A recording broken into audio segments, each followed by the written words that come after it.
Shalom, shalom, shalom tena taifa la Mungu, karibu tena katika madhabahu ya Prayers Charismatic. Mungu akubariki sana.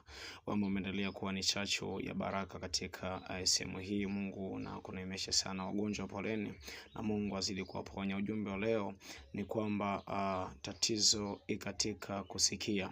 Tatizo katika kusikia.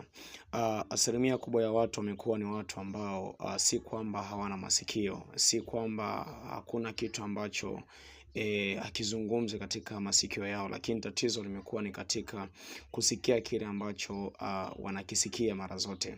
Neno la Mungu, Matendo ya Mitume sura ile ya 14 hadi mstari wa 10, maandiko yanatuonyesha namna ambavyo alikuwepo mtu mmoja ambaye alikuwa ni kiwete wa miaka mingi sana, toka tupo katika tumbo la mamake alikuwa ni kiwete na alikuwa hajiwezi kabisa.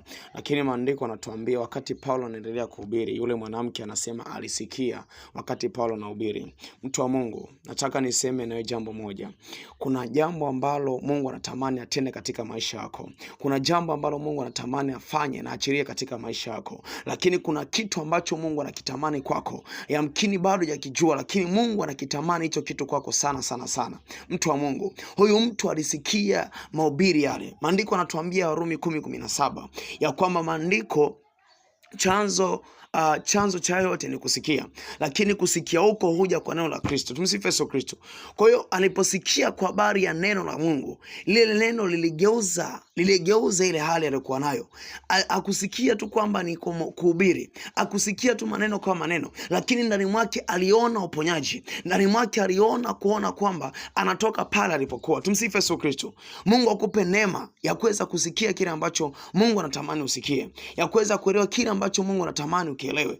Wakati Mungu anaona uponyaji, anatamani na yeye mtu wa Mungu unapoangalia aone uponyaji katika yeye.